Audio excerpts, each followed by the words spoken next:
a deep dive into Apple TV Plus strategy. This is TV Plus Talk on MacVoices.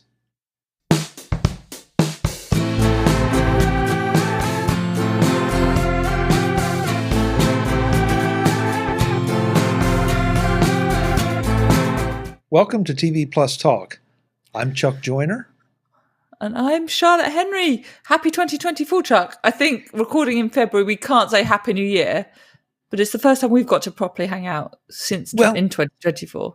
It is, and we also did decide to take a little bit of a break because of the holidays and my attending CES, and so we're a little bit behind. You recovered? Are you okay? Oh yeah, it was great. It was great. Not a lot of sleep, but it was great. But yeah, we're a little behind on some things, but you know, it seems like we're always behind on things because there's so much happening all the time. There is a lot to discuss. That's certainly true. So I'll let you take us to where you want to start.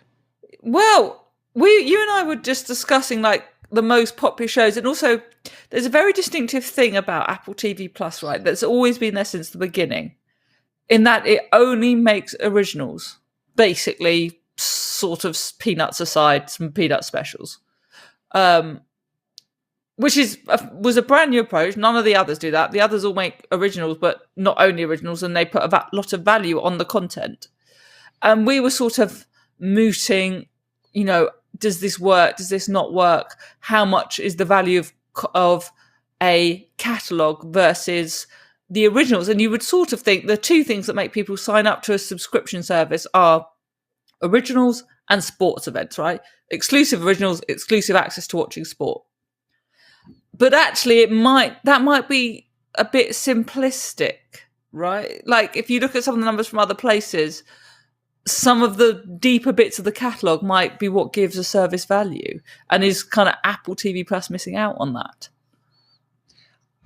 I think it's an interesting question. We've talked a little bit about it in the past, especially as people were kind of getting up to speed with Apple TV and figuring it out. As opposed to something like Disney that had these huge back catalogs of some super popular things. Right. But at the end of the day, you know, you can only watch so many. I'm going to get in trouble with somebody here. But you can only watch so many Star Wars things. You can only watch so many Marvel things before you're going to say, hey, I want to go another direction. And so... Oh, send your angry emails to Chuck, please. I can't deal with it. He said it, not me. Yeah, I did, and that's fine. You know where to find me. Your comment about sports, though, is intriguing because I know that's the way that it seems like so many of these streaming services are pushing. Apple did with Lionel Messi with soccer. We'll come on to that. Right, the NFL is trying to. The NFL seems to be trying to hedge its bets by being everywhere on every service, partially. So. You know, obviously in America you get Premier League football every Saturday on Peacock. We do. That's the place to watch it. Paramount Plus for the Champions League. So there's that element, and you know we'll probably, you and I will have to come back to this when the NBA rights are confirmed later in the year. But we were digging around some of the numbers, like the top 10 most streamed shows for the 5th of February. You found a list of those, and you know some of it's new stuff. Of course, but some of it's like catalogue things you go back. I noticed, for example, that 5th on this list, this is only in America, of course, and you'll be able to tell that by the services I name, but Young Sheldon, which is obviously a long-running series, is at number 5. Right. From Hulu, you know. It's not only the wham-bang new shows, which I find kind of interesting. I'm with you. I was surprised. Well, see, I'm not surprised because I think that if we take the Disney discussion and extrapolate it, there's a desire for comfort television as opposed to something brand new all the time. You know, I mean, look, I know my list of things that I want to get to is it seems to grow faster than I can watch it. And it also crowds out my thing of, okay, I'd like to go and do a rewatch of this favorite series or that favorite series. So, well, I'm doing that right now. I found the streaming services Now TV in the UK where there was Will and Grace, which I hadn't watched for 15, 20 years. And And I've been working my way back through Will and Grace, and that's what you're saying, comfort TV. And also the idea that now people, I think, are starting to pay attention to budgeting the money they spend on streaming, as opposed or in conjunction with the budget of time that they're spending on streaming. And both of those are limited things we all have access to. We only have so much time. We only have so much money. So you're trying to figure out where you're getting the best value in a world that seems to be producing just a lot of really great content. Yeah, and obviously we've seen the numbers of big streaming platforms cutting down on the amount they're going to be making, which again leads credence to your theory of the importance of the catalogue, because they're kind of gambling. Well, people are not going to quit just because there's not a brand new show coming out. They'll be happy to go back through Friends, How I Met Your Mother, all of Star Trek, whatever. And I'd love to hear from the folks that watch and listen. How they feel. I mean, on a percentage basis, which is more important, or what percentages do you put on my term is comfort TV, and of course that also brings into question where that comfort TV series that you are looking for is being streamed. Yeah, I have to say, for me, it is important, that catalogue factor, because I'm not going to spend a monthly subscription just to watch an individual show. I care about what other value the service is bringing me, right?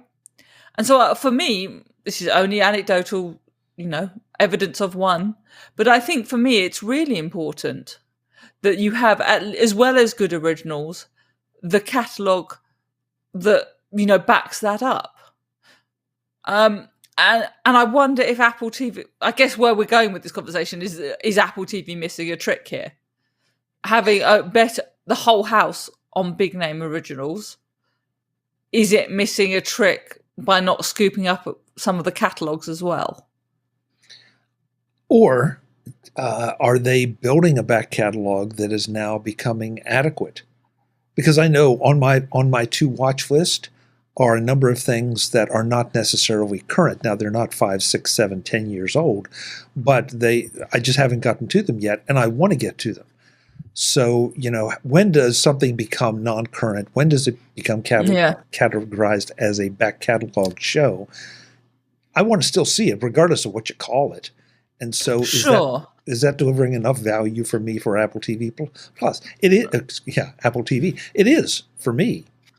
Yeah, and I get that.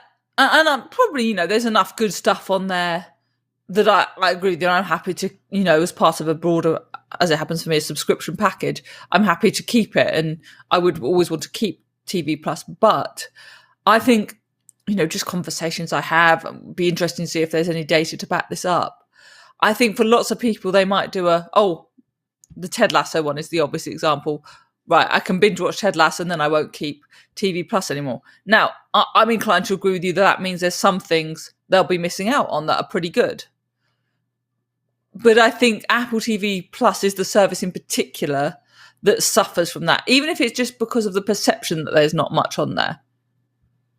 That's the perception statement is very interesting because you're wonder, right. Again, we can't, you and I are sort of pontificating on this, but we can't really back it up with evidence. But I'd be amazed if in Cupertino and sort of the TV Plus offshoots in Los Angeles and so on, people are not thinking about this.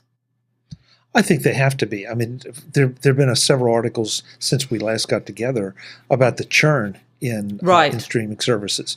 And so that to me is a symptom of the economy, but it's also a symptom of just people stepping back, whether it's through a New Year's resolution or not, and saying, I've got a pretty significant portion of my budget here going to entertainment. Am I really using it? Or could I do without it for a few months? Or could I move around every few months and be just as happy, if not happier? Yeah, and I've certainly seen some data and researching different things that younger viewers are more than happy to chop and change. That seems to be the demographic that is particularly comfortable doing that. Should that be a surprise to any of us? Probably not, but it was interesting to see. I can't remember where the numbers were, but I think if you look into it, that is the grouping that is most comfortable going, I want to watch Netflix this month. Okay, Stranger Things is finished. so I'm going to go back to Disney Plus, blah, blah, blah, blah, blah. And I again, we're talking perception. My perception, though, is that the younger generation is watching more on mobile devices as opposed to doing the lean back thing, in the living room or den or wherever. Presumably, at a certain point, that's true. I think I wonder if the teens are watching TikTok, not TV, is slightly overstated, but it's probably not overstated by much. TikTok or YouTube. YouTube, of course, yeah. I hear a lot of people talking about and interestingly, I hear that demographic shifting too. That a lot of not younger people trying to find. You mean oldies like me? Well, no, I did not say that, Charlotte. That they're spending more time on YouTube because they're finding content that they want to watch, sure. And it may not be the traditional. Yeah, I mean, I have to say this might be taking us on a sidetrack, but I think this has certainly been the case for me. I think a lot of the watching YouTube instead of TV is because YouTube is now on the TV. I'm much more likely to settle down to a longer YouTube video because I have the YouTube app on a smart TV. I'm like very unlikely to sit for half an hour watching a YouTube video on my phone, and even maybe a computer or a laptop. But I'm very likely to do that on a smart TV with the YouTube app. Which is probably not a big surprise given that the way that you access all your other streaming content is through apps. So sure. I wonder if those younger than me think of it in the same terms. Well, at the end of the day, we're all becoming, no matter what the age group, we're all becoming more comfortable with saying, I'm looking for this content, therefore I'm going to go to this app. Sure. I think we should head back just to this idea of what is the where Apple fits into this with its decision to only do originals. Because I think for us and our views, that's the most interesting thing. And it's certainly the thing that I often ponder when I'm sort of writing about this and talking about this. And I don't know, there's the advantage factor to Apple in that it makes it unique, right? You want to watch one of these shows, you know where it is, anywhere in the world, you know what you need to watch it, and that's it. It's completely associated with Apple. It's their content. You can watch it wherever you are in the world. There's no, oh my goodness, I can watch this. This is on Peacock in the US and it's on the Now TV in the UK and it's here and it's there. Like, it's very straightforward. And people know that only things on... I don't know how many, maybe I'm overestimating how much people have taken this all in, but people know there are certain shows that are only on Apple. Let's put it that way. They might not know the deep strategic decision to only do originals, but they're like, this is an Apple show. I can watch it on Apple.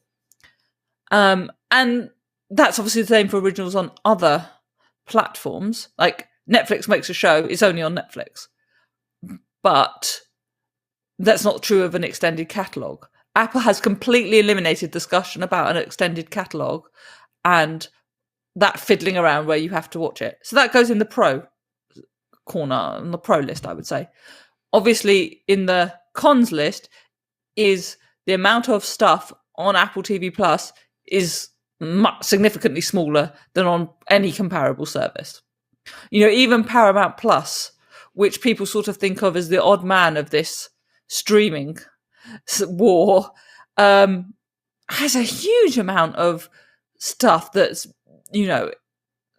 It has the entirety of Star Trek. That's a huge amount of stuff just to start with, and there's loads of other things there. And that brings a lot of value to a significant number of people, right? And Apple doesn't win that battle. It can't win that battle. It's chosen not to engage in it. Which is an interesting choice, and I agree with you. As much of a Star Trek fan as I am, there's only so much Star Trek I can watch before I say, I want to go and cleanse my palate with something else. This is shocking. I know it is. And the good thing is that with Star Trek, there are so many, different series, and there's so much content. But you can say the same to maybe a little bit lesser degree, or maybe not, with Star Wars, with the Marvel stuff. So I mean, you're right. It's a strategic decision. One of the problems I see with so many of these services is that, first of all, they've got to gather up a heck of a back catalog to give me the selection that I might want. And Apple, Yeah. and what I mean by that is, with all due respect to your tastes, I really don't care about Will and Grace. So Right. if Apple TV spent money on buying the Will and Grace back catalog, it's wasted on me. It's of zero advantage to you. Right. So the idea that Apple is only investing in original content. They're controlling the content. They're controlling the quality. They're controlling what ends up on their platform and in their catalog. Well, first of all, it's so very Apple, that whole control thing. But it also is not a bad thing necessarily, I don't think, as long as they are delivering quality content. Yes. Well, I mean, to flip the conversation all the way back to the beginning, they're doing the two things that we said are the things that one would assume would draw in new subscribers: originals, exclusive originals, and live sport. And that brings us very nicely to our next story, which of course is Lionel Messi. Apple has announced that Messi's World Cup, The Rise of a Legend, will premiere on the 21st of February 2024. So a couple of weeks after we record this. Now, this, of course, is the story of how Messi led Argentina to win the 2022 World Cup in Qatar.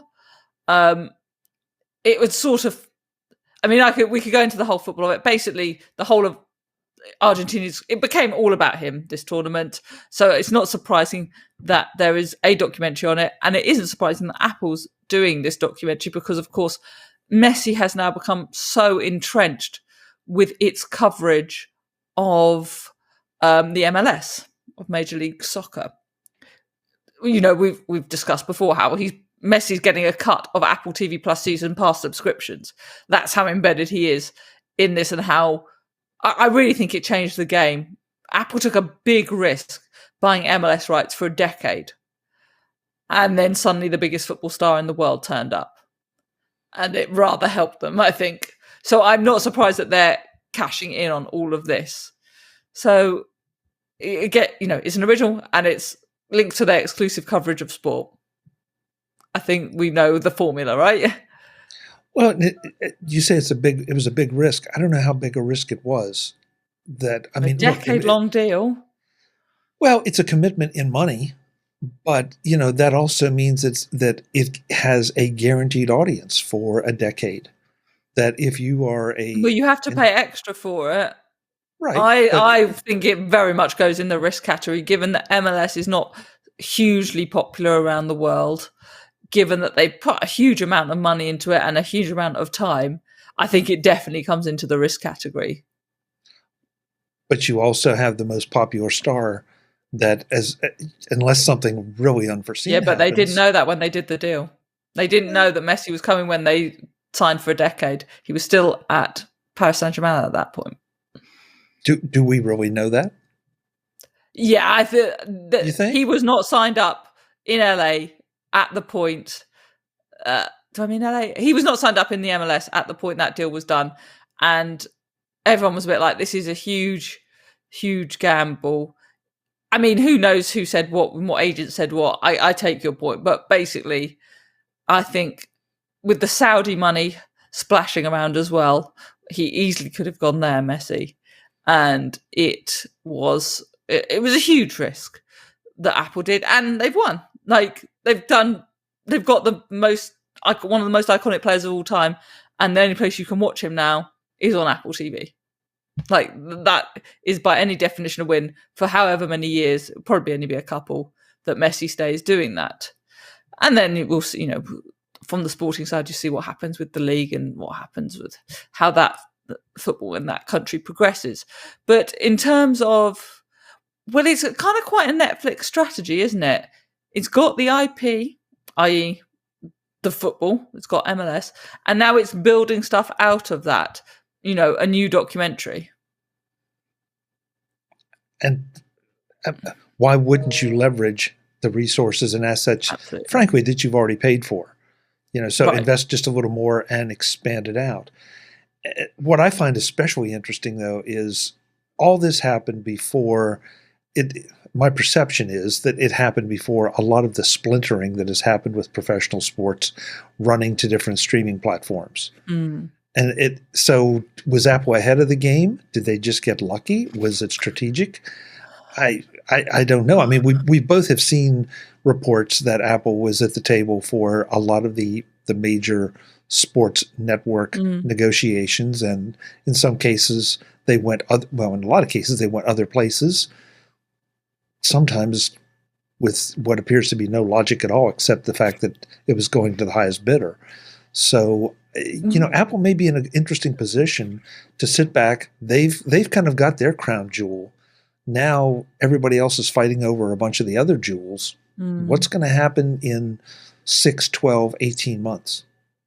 Well, one thing that will happen is we'll know where you can watch the NBA, and it will certainly be at least some of it on a streaming service. So that will be one of the things that happens in 6, 12 months.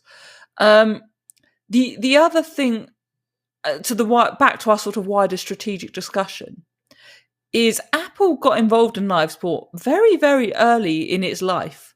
Think how long it took Amazon and Prime Video to start broadcasting live sport. Netflix has barely scratched the surface of doing it. It's done this now whopping deal with WWE, but that's the first thing it's done, basically. And then you've got Paramount Plus in the US, streams soccer, Peacock does now.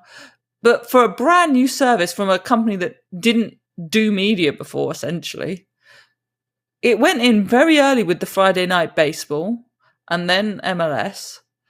I think I'm surprised how bold Apple has been in getting involved in live sport, actually. And I guess when you see things like Lionel Messi turn up, it sort of proves the point, right? It pays out for them. Well, not just that, but again, to go back to the earliest part of this discussion, they didn't have to pay for a back catalog. Yeah, that's interesting. Is this where the money's gone? That's a very interesting point. I mean, they have, again, very Apple-like. They aren't looking back. They're looking at the picture in front of them and what's ahead. And so their deals have been for current content and future content, not legacy content that may or may not appeal to you, me, or anyone else listening to this. Yeah. Again, there is always an element of risk there, because if you quickly browse Apple TV Plus and you're like, oh, I don't care about this show, this show, this show, and there's nothing else there, quote unquote, you might give up with it. But, 4-5 years into the process, there is a decent chunk of stuff there. There is, it's not zero anymore. Sure, I think one of the biggest challenges for everybody, and I'm just pulling up something we had talked about earlier, one of the biggest challenges is just discoverability and awareness of shows. I think Apple hasn't done a good job on that. Well, I'm not sure anyone has, because if you look at one of the things that you sent, and we'll put in the show notes, the most popular English TV on Netflix, I lost it. Number 6 for January 28th was something called The Night Agent. And that seemed to surprise everybody, because nobody really heard that much about it, if anything. Right, and more to the point, The Night Agent was the most popular show for the first 6 months of 2023. Netflix revealed that towards it, and everyone was like, oh, where did that come from? Now, perhaps less surprising, it was Wednesday that sort of cleaned everything, is the most currently watched. As of January the 28th, Wednesday season 1 is the most watched English language thing on Netflix. But there's stuff that sneaks in there, as you said, that people are surprised by. Again, I think Apple is the least good at discoverability. There is stuff, really good stuff, hidden in TV Plus that I assume I don't know and lots of other people don't know. I would agree with that, and I don't know how any of them, because Netflix has the ability to push things, to say, well, if you like this, then if you watch this, maybe you'll like this. Or if you buy that that's the algorithm they're using and they're really trying to feed you something you like, as opposed to something they want you to watch because they've invested in it. And maybe the reality is a bit of both. Well, I kind of agree with that because, if I've invested the money, I'm going to try to get you to watch it. So Apple TV does that, but I feel like it's in a lot more subtle way. And that's only if you're in the Apple TV Plus ecosystem. Of course. Let's go back to some Messi mania, because I find it interesting that Apple has gone so big on this. I just cannot see that this was as planned as it might look. It's worked out very, very well. But I find it amazing that they could have foreseen this. The other thing I would say is it will be interesting to see how this compares to other similar documentaries. Now, Netflix is very good at this stuff. It's done all the, Drive to Survive, Full Swing. There's a NASCAR one. There's also the David Beckham 4-part documentary, which is good. And all that, created a buzz, did pretty well. I mean, the David Beckham one created a great meme. But I wonder if Apple is going to be able to compete on this level. And are they going to advertise it? Are people going to know, if you want to watch about Lionel Messi being great in a great tournament, Apple TV Plus is the place to do it? Are we going to actually learn that? Do you really think, and the night agent may defeat this, but do you really think that if I'm interested in football on your country, soccer in my country, that I'm not going to hear about this through all my other channels of interest? I mean, sort of like Star Trek. That's we keep going back to that. But how many people appreciated that Picard came out? If you were in the Star Trek universe and world and you were a fan, of course you knew about it right away. But the rest of the world, maybe not quite so much, or it didn't mean anything to them if they didn't know the character. So, I'm wondering if that's how Apple was relying on some of the publicity for some of the sports related things, leaving aside the original productions. But the sports stuff sort of feeds on itself and has its own publicity machine that is third party. To a point. I always think Apple TV Plus kind of, and again, not through the lack of quality content, always seems to be at the back of that conversation. But we'll see. I'm going to definitely watch this. We'll come back and chat about it.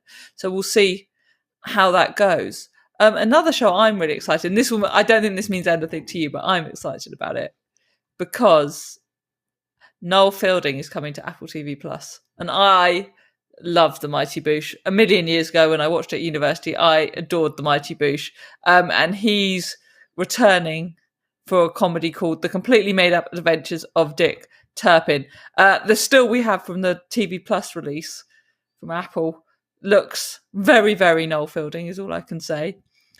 He's going to be with Hugh Bonneville, and this is coming out on the 1st of March 2024, so not so long after we record this. So again, we'll have a little look into that. I have to say, I find this a really interesting choice, right? Because The Mighty Boosh and Noel Fielding in kind of brand of comedy in particular, I assume never made it to you in the US, right? I'm completely in the dark on this one. So right, exactly. And his style of comedy, I think, is a very sort of that eccentric British brand of comedy. And I think it's quite an interesting thing for TV Plus and Apple to have taken a punt on someone like that. But anyway, I'm looking forward to it. The blurb says, in the completely made up adventures of Dick Turpin, played by Noel Fielding, sets out on a journey of wildly absurd escapades when he's made the reluctant leader of a band of outlaws and tasked with outwitting corrupt lawman and self-appointed thief-taker Jonathan Wild. That's Hugh Bonneville. Yeah, I'm fascinated by this. I could have seen it coming to a UK streaming service. And interestingly, is produced, Apple TV Plus, I should say, produces alongside Big Talk Studios, which is part of ITV Studios. So there is that extra British production connection. But anyway, I will be looking forward to watching this one and confusing you further. I'm going to make you watch it and see if you can get your head around Noel Fielding. I'm expecting a text within about 10 minutes of you watching this being like, Charlotte, I don't get it. What's going on? Listen, I've tried to appreciate British humor. You have a different sense of humor, and sometimes I get it. Most of the time, I don't. And this is particularly eccentric. Depending on how much he's sort of involved and whatever, it is a particularly eccentric brand of comedy. I'll try and find you the Mighty Boosh as well for a place you can watch it in the US. But isn't it interesting that we go back to the MLS and to Messi and to Apple seems to be not necessarily trying to do that shotgun approach that we're going to try to appeal to everybody. They do different pieces that appeal to different, very targeted or more targeted audiences. And I think that's also part of their strategy. That, we want to have a must-watch show for the UK and for Europe. Or weirdos that like the Mighty Boosh, yeah, sure. Well, okay, yeah. Well, it depends on how targeted you want to consider the audience. They have a very targeted audience for Friday Night Baseball. They have a very targeted audience for, run through the whole thing. They got incredibly lucky with Ted Lasso. Mm-hmm. That really hit a note with so many people that I'm not sure without the pandemic it might have. On the other hand, what do I know? Maybe it would have. Oh, I think it had. I've said this plenty of times. I think it had a huge effect on how it was originally perceived anyway. Yeah. And so, maybe they've gotten dumb lucky in just a couple places and with the timing of things, or maybe there's a grander strategy that we can't quite wrap our heads around right at the moment. Yeah. I also think some really good stuff has got lost. So I think both Mythic Quest and Shrinking are better 30-minute comedies than Ted Lasso, particularly by the end. And yet they got nowhere near the mainstream attention that Ted Lasso did. I feel like they were different kinds of comedies. They were both excellent, but they were different. Yeah, I thought they had a bit more anyway, I probably preferred both of them by the end to Ted Lasso. Again, 1 season, 3 seasons is not a direct comparison, but you understand the point I'm making. I think they did not get the wide recognition that those two shows deserved, and they're great shows.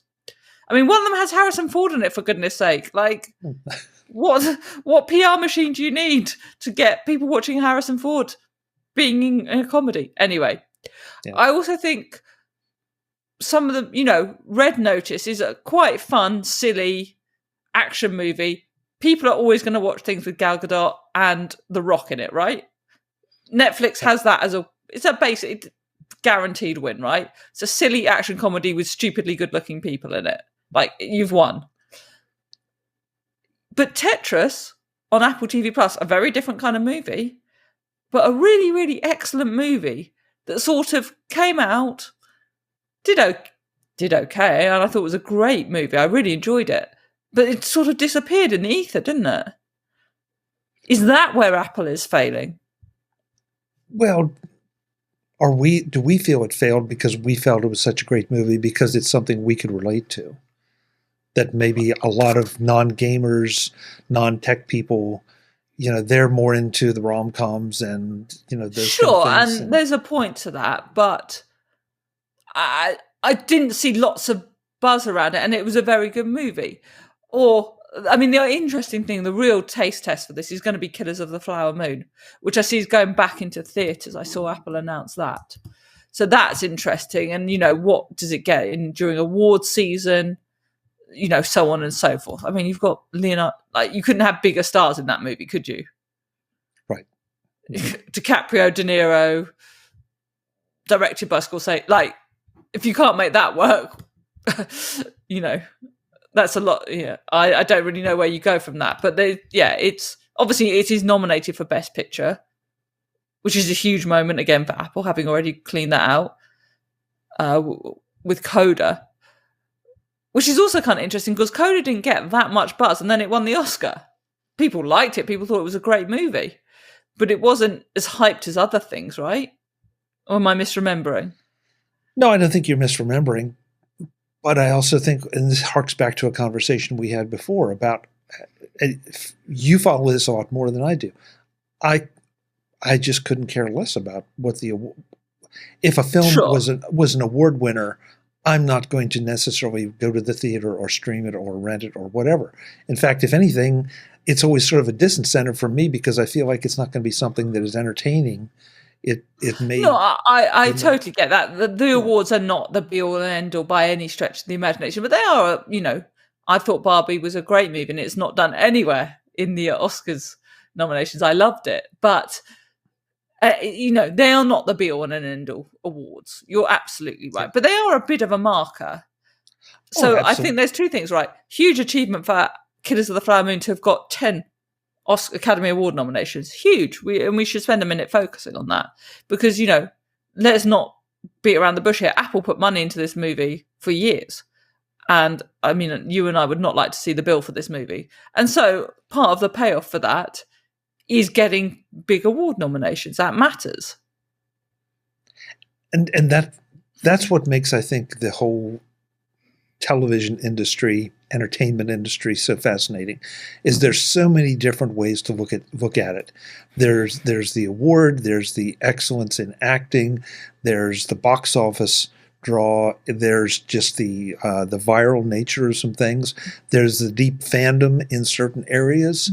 That it's a pretty unique industry, and that's one reason I think I enjoy talking about it with you, because you have perspectives on it I don't.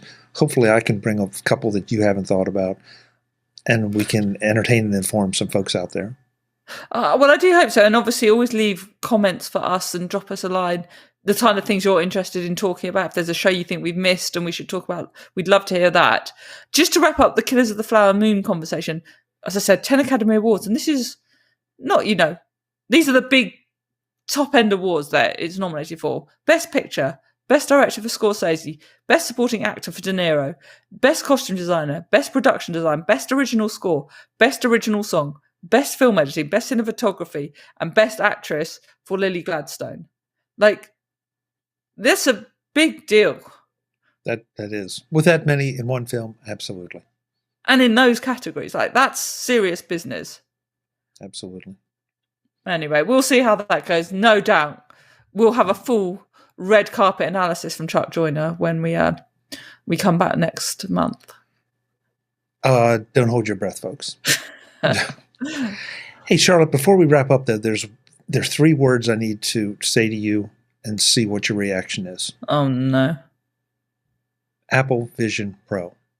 Yes, we did. We managed to go a whole chunk of the show without discussing it.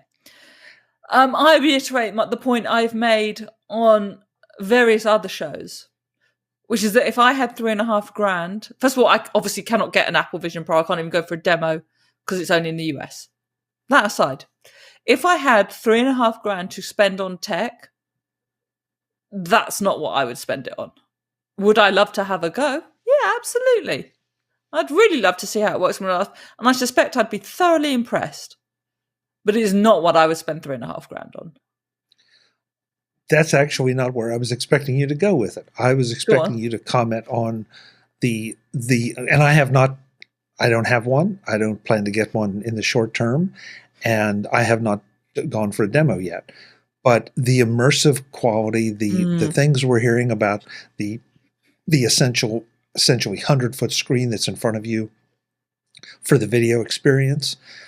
Do you think this is going to translate into Apple TV Plus, and do you think it's going to make a difference? Oh, I assume eventually we're going to see all sorts of content. Well, there's already Disney Plus built into it, right? Which is a fascinating, very big deal. There is no way that Apple is not creating content that is not enhanced, but by wearing the Vision Pro. They're going to do that, aren't they? It's going to be. Some content is going to be designed for those people that wear it. There's going to be all sorts of things that I'm sure watching it is an amazing experience. I don't know I would settle down. I discussed all this with Jeff Gammett on the Edition podcast as well. We did a show on it. And I said there, and nothing has changed my opinion from all the video and demos I've seen. I find the idea that I would settle down to a movie with that on really unlikely. Would Would I enjoy watching bits of videos on it? Watch a 10-minute YouTube video, even watch a quick show? Maybe. And I'm sure it is an incredible immersive experience. I really don't doubt it. Some of the stuff I'm seeing people do with it, it's seriously impressive. But that, I just don't find that. Can't imagine it to be a relaxing, comforting way to watch TV. I might be wrong. I might try one at some point and be utterly blown away. But when I'm watching TV, I'm not thinking, oh my God, what I need is to be wearing a set of goggles and a huge screen right in front of my face. That's not how I'm thinking when I'm watching content. I may be proved wrong. Okay, what about you? Well, you know me, I'm going to play devil's advocate and ask you this. How many times? Well, I want to know, would you want to sit and watch a 2-hour plus movie with a Vision Pro on your face? I don't know. But I think one of the key questions is, do you go to the theater and watch a movie? Sometimes. Okay, so if you go to the theater and watch a movie, that's what you're doing. You're immersing yourself completely. And here you are. I'm immersing myself completely in what appears to be, from some of the reports anyway, of a much more immersive experience, a much higher quality experience. Again, I don't doubt that. And I'm fascinated to know when immersive becomes claustrophobic. I'm fascinated to, is there a point where you forget you've got something on your head and is it comfortable enough for that to happen? When I'm chilling out at the cinema or watching my TV, I'm not worrying about something on my, do you know what I mean? There's nothing physically on my face. And I wonder how that affects the experience. It's very hard for me to judge, having not been able to try one yet. I can see a world in which I would do, say, a Zoom meeting. And I'd be happy to be in that, and I can see the productivity features that people are advocating. I still don't see how sitting for watching a 2-hour movie is a comfortable experience. I'm prepared to be proved wrong, but that's sort of where I am at the moment. As I say, if I had $3,500 to spend on AV tech, I would spend it differently than a Vision Pro. Well, and as we record this, so folks have a frame of reference, pardon me, we are about 3 days, I guess, post the delivery of the first Apple Vision Pros. So we are talking a little bit through our hat, trying to figure out, where this fits in the world of Apple TV and entertainment in general. But yeah, I think there are a lot of questions to be asked and a lot of questions to be answered. I'm looking. But would you sit and watch a movie or a TV show with one on? Charlotte, that's an interesting question. I think I would if the content were something that I would typically go to the theater for. If there's a great movie that you want to watch, Apple makes a great movie, Tetris, Killers of the Flower Moon, whatever, the content is by definition something you want to watch. Would you be like, oh, I'm really excited to watch this and I think it will look great on the Vision Pro, even though it's a 2.5-hour movie? Yeah, I not having seen it, I'm not sure, because like you, I probably tend to dip in and out of things, even though I'm supposed to be watching something intently. There aren't that many movies anymore that really capture, that kind of intent experience, and therefore I don't go to the theater as much as I used to, because I just don't see the content that's there. When it's something that I want to see on a big screen, yeah, and that's the kind of content I can see me wanting to put a Vision Pro on for. So that's another factor. It'll be really interesting, and I reiterate the point I made at the start of this conversation, that I have zero doubt that Apple is going to create some very specific, very high quality content for the Vision Pro, or have a movie and then be like, if you watch it in a Vision Pro, you get this feature. I'm sure that will happen, and in the not too distant future. Yeah. Stay tuned, folks. We'll see what happens. And if you want to send us a couple of Vision Pros to test out, we're very happy for you to spend $7,000 on us. Hey, yeah, that's no problem at all. You even get a thank you note. Oh, yeah. Handwritten. Handwritten. Signed in blood, maybe. Ooh, jeez. Well, until then, where can people... Well, go on. Yeah. Where can people keep up with you? Well, they can keep up with me at MacVoices.com. That's where you can see all the CES interviews we shot in January in Las Vegas and a whole lot more. And on all the socials, major and minor, you can find me as at Chuck Joyner. Charlotte, how about you? I'm at Charlotte A. Henry across the socials. And head over to theedition.net for blogging, newsletters, other podcasts, and all that kind of thing. That's the award-winning edition. No, well, absolutely. One doesn't like to brag. No, you're not. I'm just telling. Charlotte, thanks so much. Yeah. See you guys next month. Thanks for watching. Visit MacVoices.com for show notes and to connect with Chuck on social media. Get involved in our Facebook group or like our Facebook page, and get more out of your Apple tech with MacVoices Magazine, free on Flipboard and on the web. And if you find value in it all, consider supporting us through either our Patreon campaign at patreon.com/MacVoices or by making a one-time donation via the PayPal link on our front page and in the show notes of each episode. You will join these fine people who help bring you Mac Voices.